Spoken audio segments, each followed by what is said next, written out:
So Apple has finally announced WWDC 2025 for the 9th of June. Obviously, this will be an online event where Apple announces all their new software updates, including iOS 19, and apparently we're getting a big Vision OS redesign for iOS 19, so let's delve in. So Apple leaker Mark Gurman in a new report had reiterated that iOS 19's design changes are going to be big with a capital B. The design principles we saw with Vision OS are going to be adopted by iOS with a focus on greater transparency and new types of windows and buttons. Ooh! And it's not just Gurman claiming this, we have 3 separate sources all corroborating on the idea we could see a Vision OS inspired redesign. Last year, The Verify had first mentioned this, but they claimed it would come to iOS 18, which is wrong of course. But John Prosser then highlighted in a recent video, the camera app in iOS 19 would get a major redesign with more translucent Vision OS-esque elements that we could see throughout the OS as well. And now we have Mr. Mark Gurman chiming in, also suggesting the same. Also having said Apple's goal is to make various Apple software platforms more consistent in design. And so these design changes are coming to both iPadOS and macOS. That's good news because it is odd that we got the Big Sur redesign in 2020 for macOS, but those redesigned icons never came to the iPhone or iPads, and so I'm hoping all platforms are based on Vision OS and we have the same consistent general look across all devices. The biggest question on my mind though that no one has answered yet is, are we gonna get circular icons or not? This is one of the elements that sets Vision OS apart, and if they want design consistency they should bring this over to iOS as well.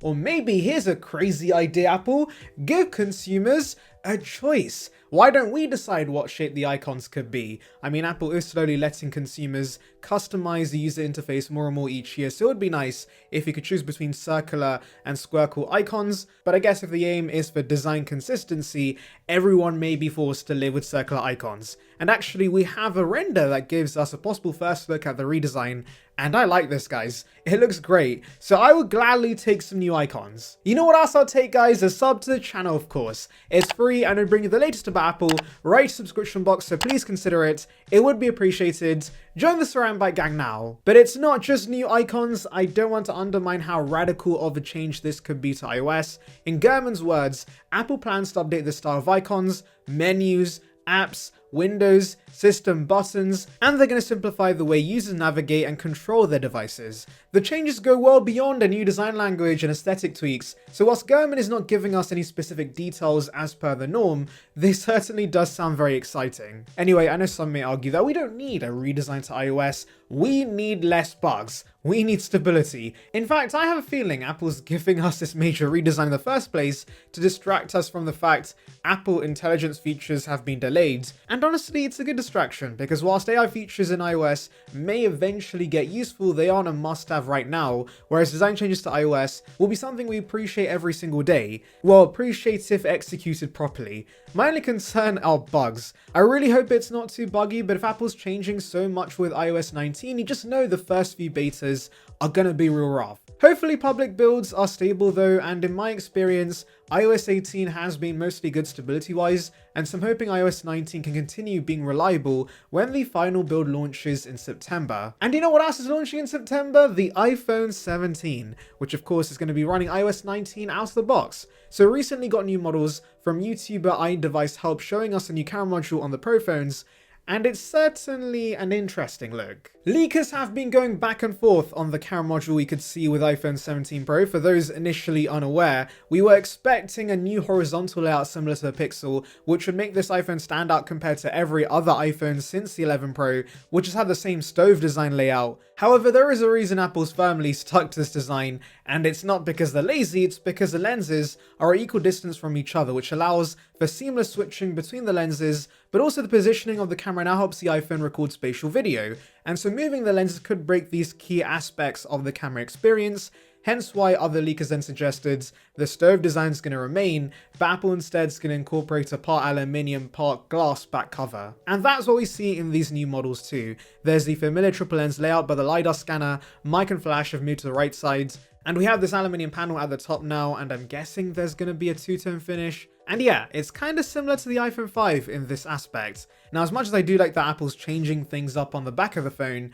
this still feels very bland and reminds me of pocket phones if anything, but I think we have to see the real deal before we can properly judge this. It's not just models we have, by the way, we also have case mockups where we see this design in more realistic renders, and yeah, I need to let this design grow on me because I vividly remember hating the iPhone 11 Pro renders, and then we saw the final product and I went, oh, that's actually not too bad. So the same could happen with iPhone 17. There have been some very nice renders based on these models on Twitter that I do much prefer the look of, so yeah, I know for sure eventually I will like this design. Now some of you might be a little confused I keep saying the iPhone 17 Pro will have a part aluminium part glass design, because you're probably thinking to yourself, wait up, weren't the Pro phones using titanium? Well, apparently Apple's scrapping that and they're switching to aluminium.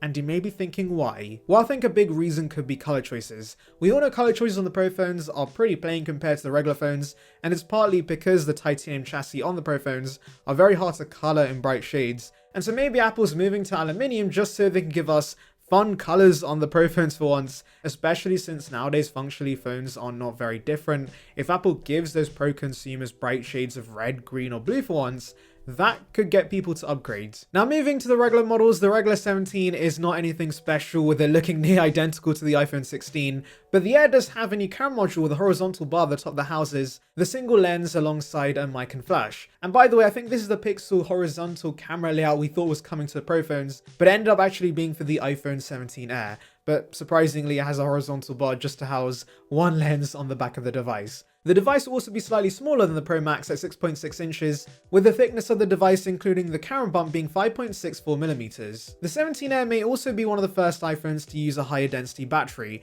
Now it makes sense to use this technology on a device that's naturally going to have space constraints because it will be so thin, and so high density battery allows a lot of energy to be stored within a small physical space. This combined with the fact we should see the very efficient C1 means battery life should still be solid on the Air, which is good to see because that's undoubtedly a concern many would have with such a thin device. And it's not just the Air getting a larger battery, the Pro Max also is getting a battery boost. Leaker Ice Universe mentions the device is going to be even thicker, with it now being 8.25mm in thickness, which is a 0.475 increase over the 16 Pro Max due to a larger battery. Now I do wonder if it's only the Air using the high density battery technology, or if the complete range is getting this upgrade. I'm guessing because it's new technology, only the Air's getting it for now, but since there's no space constraints as such with the Pro Max, they just pack it to the brim with a humongous regular battery. I am actually still waiting for a 5000 mAh iPhone because just imagine the battery gains with that kind of device. Anyway, let me know your thoughts in the comments, make sure to like and subscribe for more content like this, and thank you for watching.